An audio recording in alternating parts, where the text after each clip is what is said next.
Congress party बिल्कुल भटकी हुई पार्टी। जिन मुद्दों पर उसने स्वयं अपने कई बार चुनावों में घोषणा पत्रों में उल्लेख किया है, लेकिन वह साहस नहीं कर पाई उसको क्रियान्वित करने का। और किसानों की 20 वर्षों से यह मांग रही है कि उनको उपज का उचित मूल्य मिले, उनको औद्योगिक रूप से आगे बढ़ने का अवसर मिले, उनको फसलों पर कहीं भी फसल बेच सकने की छूट मिले। और इस देश की कोई पॉलिटिकल पार्टी ऐसी नहीं जिसने अपने घोषणा पत्रों में इनका उल्लेख न किया। और अब तक किसानों के हित में बनी हुई सभी कमेटियों में कोई कमेटी ऐसी नहीं जिसने यह संस्तुति न किया हो। लेकिन सब किसानों को भ्रमित करते थे, धोखा देते थे। मोदी किसानों के लिए समर्पित हैं। जब से सरकार बनी, चाहे मृदा परीक्षण का कार्ड हो, फसल बीमा हो, किसान सम्मान निधि हो, तमाम प्रकार से किसानों के हित में फैसले लेते गए। संपूर्ण देश के किसानों को बेहतर कृषि उपज का दाम मिले, देश में कहीं भी उत्पाद बेच सकें, उसका अवसर देने के लिए, और पूरी तरह यह सुनिश्चित करते हुए कि एमएसपी निरंतर बढ़ती रहेगी, मिलती रहेगी, मंडियां भी चलती रहेंगी, साथ में किसानों को यह अतिरिक्त सुविधाएं मिले। लेकिन चूंकि मोदी के व्यक्तित्व और भाजपा और राजग के प्रभाव से लगातार हो रही उस पार्टी की जीत से सारे विपक्षी हताश और निराश हैं। इसलिए वो कहीं भी मुद्दा विहीन हालत में मुद्दा खोज रहे हैं, मुद्दा बना रहे हैं।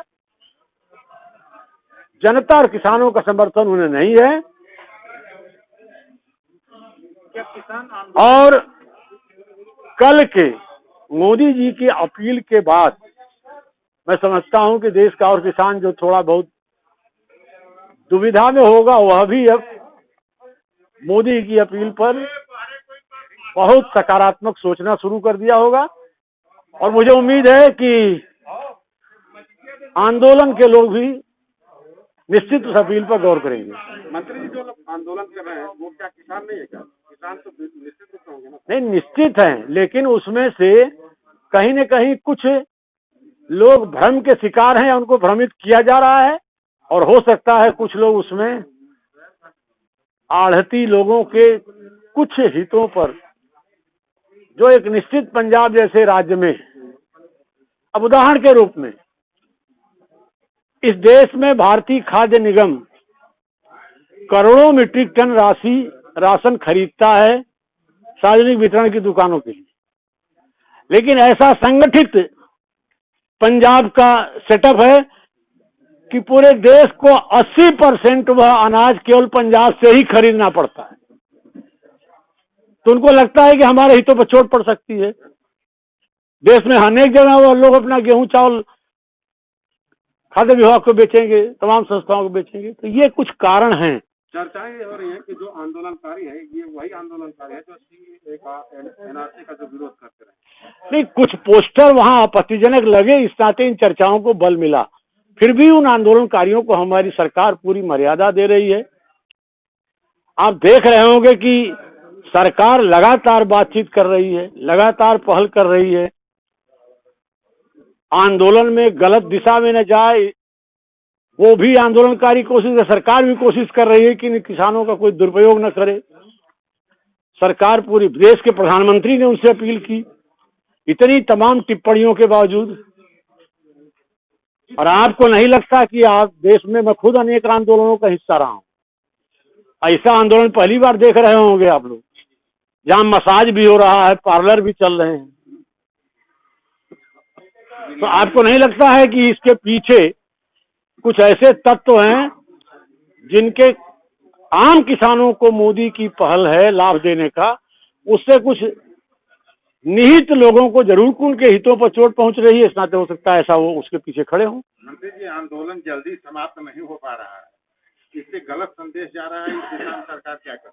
अब सरकार तो वार्ता के 1 नहीं 6 राउंड कर चुकी। प्रधानमंत्री खुद सामने आके अपील किए। उद्देश्य यही नहीं है कि आप सही समझें और आज तक किसी देश में जिद पर कोई विषय का समाधान नहीं होता।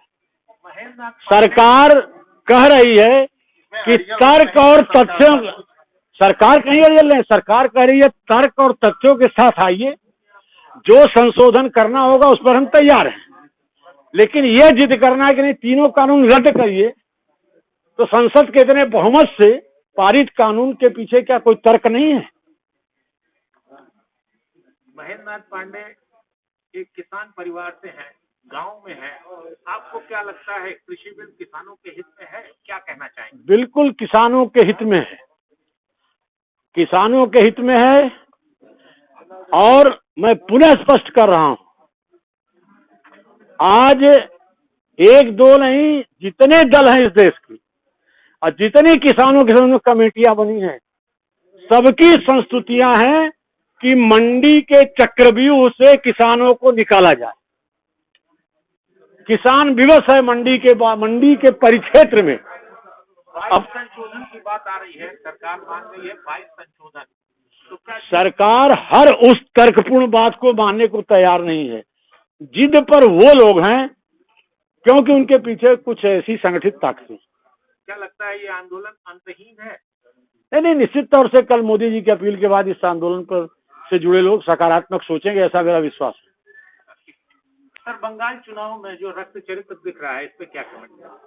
भारतीय जनता पार्टी के कार्यकर्ता किसी भी बलिदान और चुनौती के लिए तैयार हैं और बंगाल की जनता भाजपा के स्वागत और समर्थन के लिए तैयार है। सर, एक लोकल सवाल, अभी एमएलसी का चुनाव है, पूर्वांचल को क्या शेयर मिलने वाला है? मैं शासकीय जिम्मेवारियों में हूं, संगठन उचित निर्णय ले।